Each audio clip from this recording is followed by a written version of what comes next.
Welcome to this channel. Hope कि आप लोग जहाँ भी होंगे सुरक्षित होंगे। ठीक है, जैसे कि हम पहले पिछले वाले सेशन में जो पढ़े थे उसको हम रिकैप करते हैं। तो जैसे पिछले सेशन में मैंने बताया था कि इन्फ्लेशन का इम्पैक्ट क्या पड़ता है हमारे इकोनॉमी पे, एग्रीगेट डिमांड पे क्या होता है, सेविंग्स पे क्या होता है, इसके बारे में पढ़ा था कि सेविंग्स जो है वो लोग कम करने लगते हैं, बैंक में ज़्यादा पैसा करने लगते हैं, जो हमारा कंजम्पशन है वो हमारा घट जाता है और जो इन्वेस्टमेंट है वो बढ़ जाता है। ठीक है, तो ये सब चीज़ों के बारे में हमने देखा था। ठीक है, और हमने देखा था कि जो कस्टमर प्राइस इंडेक्स क्या होता है और होलसेलर प्राइस इंडेक्स क्या होता है। तो मैंने बताया था आपको कि जो कस्टमर प्राइस इंडेक्स हो वो बहुत सारे टाइप्स को होते हैं। तो आज उसके बारे में हम लोग पढ़ेंगे। ठीक है, एक चार्ट के थ्रू मैंने बहुत ही सिंपल समरी टाइप में ये बनाया हुआ है। ठीक है, आपको ये बहुत ही हेल्पफुल होगा जब भी आप कोई भी स्टेट पीसीएस का भी अगर एग्जाम दोगे तो इसमें ये कंसेप्ट को जानना बहुत जरूरी होता है। ठीक है, तो अब इस वीडियो में ये देखेंगे और उसके देखेंगे कि प्रोड्यूसर प्राइस इंडेक्स क्या होता है। जैसे कि हम लोग WPI पढ़े हैं, CPI पढ़े हैं, और इसी तरीके से होता है वो प्रोड्यूसर प्राइस इंडेक्स क्या होता है, इसके बारे में जानने की कोशिश करेंगे। ठीक है, तो वीडियो स्टार्ट करते हैं। देखिए, जो होलसेल प्राइस इंडेक्स होता है उसको कौन रिलीज करता है। ठीक है, तो उसको जो है जो commerce and ministry of commerce and industry से वो रिलीज किया जाता है। इसी तरह जो कंज्यूमर प्राइस इंडेक्स है या कस्टमर रिटेल प्राइस इंडेक्स है उसको CSO के द्वारा रिलीज किया जाता है। CSO मतलब सेंट्रल स्टैटिस्टिकल ऑर्गेनाइजेशन के द्वारा जो है वो सबसे पहले, ये भी क्वेश्चन सीधे सीधे पूछ सकता है, कोई भी एग्जाम में पूछता है कि कौन रिलीज करता है, तो याद रखिएगा सेंट्रल स्टैटिस्टिकल ऑर्गेनाइजेशन के द्वारा ये रिलीज किया जाता है। ठीक है, और जैसे हम नेशनल इनकम के बारे में पढ़ा हुआ है कि वो NSO के द्वारा किया जाता है।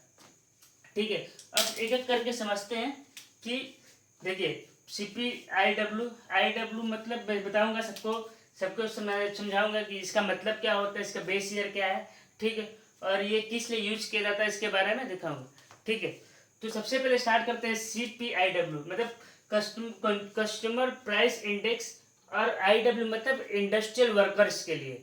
ठीक है, तो मैंने इसमें लिखा to whom, number of items, base year, time dimension, और ये क्यों यूज करते हैं इसके बारे में।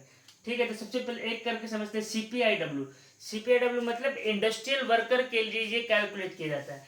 ठीक है, CPIW जो होता है वो इंडस्ट्रियल जो वर्कर्स होते हैं उनके लिए ये यूज किया जाता है। जो सेंट्रल गवर्नमेंट का जो भी एम्प्लॉयज़ है उनको जो सैलरीज दिया जाता है, जो वेजेस दिया जाता है, आप हमेशा देखते होंगे कि पे कमीशन बढ़ते रहता है, कभी 6 7। ठीक है, तो ये सारा भी जो है वो CPIW के अकॉर्डिंग जो है वो हम लोग डिटरमाइन करते हैं। ठीक है, और तो देखिए फॉर हुम में किसके लिए होता है, वो इंडस्ट्रियल वर्कर के लिए सबसे पहले इसको किया जाता है। नंबर्स ऑफ आइटम CPIW में कितने नंबर्स ऑफ आइटम है, 260, मतलब 260। जैसे कि हम पॉलिटी में पढ़ते हैं कि 3 टाइप के जो लिस्ट होते हैं, जो सेंट्रल, स्टेट और कॉन्करेंट, इसी तरीके से इसमें भी सब्जेक्ट्स है कि इतना इसमें CPI और जो CPIW है उसके अंदर इतना सब्जेक्ट्स टाइप में समझ लीजिए कि इतना आइटम जो है उसके जो बास्केट है उसके अंदर आते हैं। ठीक है, बेस ईयर जो क्या है वो रिवाइज हुआ है अभी, तो वो बेस ईयर जो था पहले 1982 था, उसको रिवाइज करके फिर 2016 किया हुआ है। ठीक है, याद रखिएगा। टाइम डायमेंशन CPIW जो वो कब कैलकुलेट किया जाता है, इसका टाइम डायमेंशन क्या है, तो हर मंथली ये रिलीज किया जाता है, हर मंथली ये कैलकुलेट किया जाता है। ठीक है, और ये क्या हेल्प करता है इसके बारे में समझते हैं। देखिए CPIW जो होता है, जो भी सेंट्रल गवर्नमेंट को एम्प्लॉयज है उसको क्या सैलरीज देना है। ठीक है, उसका जो DNS अलाउंसेज होता है, जिसको हम लोग शॉर्ट में जो सरकारी भत्ता के नाम से जानते हैं, जो सरकार एक टाइप के सैलरी के ऊपर जो बोनस देता है उसको हम DNS अलाउंस के नाम से जानते हैं, DA। तो जो CPIW है वो DNS अलाउंसेस को डिटरमाइन करने में भी हेल्प करता है। जो DA है वो साल में 2 बार कैलकुलेट किया जाता है, तो वो इसको भी हेल्प करता है। और जो भी पे कमीशन होता है कि कितना स्किल्स, कौन से स्किल पे किसी एम्प्लॉयज का पेमेंट होगा, वो भी जो है CPIW के अकॉर्डिंग वो डिपेंड करता है। ठीक है, किसी में 4th होता है, 5th 7th 8th, तो जितना हाई कमीशन रहेगा उतना ही ज़्यादा किसी भी एम्प्लॉयज को पेमेंट मिलता है। होप कि आपको ये समझ में आया होगा और काफ़ी ये हेल्पफुल होगा। ये समरी टाइप में है, आप एक बार देखिएगा पूरा होल कंसेप्ट जो है CPIIW का क्लियर हो जाएगा। अब नेक्स्ट आते हैं CPI UNME, ठीक है, कस्टमर प्राइस इंडेक्स। UNME मतलब होता है अर्बन नॉन मैनुअल एम्प्लॉय, ठीक है। तो जो भी लोग जो काम करते हैं, जो हमारे फॉरेनर्स को जो भी चीज़ मिलना है, जैसे कि CPI IW के अकॉर्डिंग हम लोग क्या हुआ, हमारे जो देश के अंदर जो इम्प्लॉयज हैं उनको कितना डियरनेस अलाउंसेस देना है उसको डिटरमाइन करता है CPIW। लेकिन जो फॉरेन कंपनी भी हमारे देश में बहुत सारा काम करती होंगी, वहाँ पे भी एम्प्लॉयज होंगे, तो उनका जो एम्प्लॉयमेंट, जो उनका डियरनेस अलाउंसेस जो पे होता है वो CPI UNME के थ्रू जो है वो डिटरमाइंड किया जाता है, ठीक है। देखिए, तो ये अर्बन नॉन मैनुअल एम्प्लॉयज को दिया जाता है। इसका जो नंबर्स ऑफ आइटम्स हैं वो कितने हैं, मतलब इसके अंदर 146 to 365 जो है वो आइटम्स जो है वो आते हैं, ठीक है। अब देखते हैं इसका बेस ईयर जो क्या है वो 1984 से 1985, ठीक है। टाइम डायमेंशन इसको कब कैलकुलेट करते हैं, तो इसका भी मंथली है विथ 2 वीक टाइम लैग, मतलब कि 2 वीक छोड़ के उसके बाद हम इसको कैलकुलेट करते हैं। मंथ में कैलकुलेट करते हैं लेकिन 2 वीक छोड़ने के बाद, ठीक है।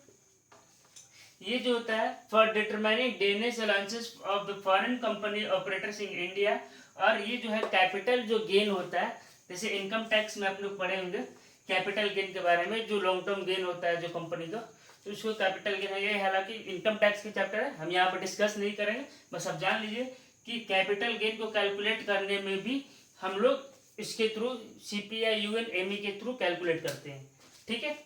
अब समझते हैं CPI AL। AL का मतलब होता है जो एग्रीकल्चरल लेबर होते हैं, जो कि जो फार्मिंग में जो लेबर होते हैं उनको क्या पेमेंट करना है, जैसे मजदूरी पे कितना मजदूरी देना है, क्या कर, वो सारा का सारा CPI AL के थ्रू डिटरमाइन किया जाता है, ठीक है। तो वो किसके लिए हेल्पफुल होता है, एग्रीकल्चर लेबर के लिए होता है, ठीक है। नंबर्स ऑफ आइटम्स इसके अंदर कितना है, 260 आइटम्स है।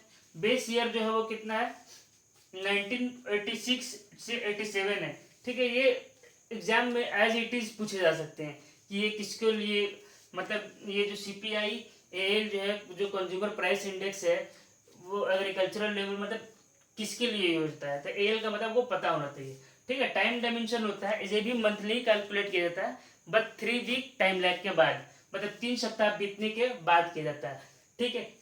क्या डिटरमाइन किया जाता है कि मिनिमम वेजेस जो पे किया जाएगा एग्रीकल्चरल लेबर को, वो डिटरमाइन करते हैं किससे, हम लोग CPI AL के थ्रू, ठीक। होप कि आपको यहाँ तक समझ में आया होगा। अब नेक्स्ट आगे देखते हैं हम लोग क्या है, CPI RL, ठीक है। देखिए, बहुत जो एग्रीकल्चर होता है, किसी भी एक क्रॉप को सोइंग से लेकर पूरा डेवलप होने तक में 3 मंथ्स का टाइम लगता है, ठीक है।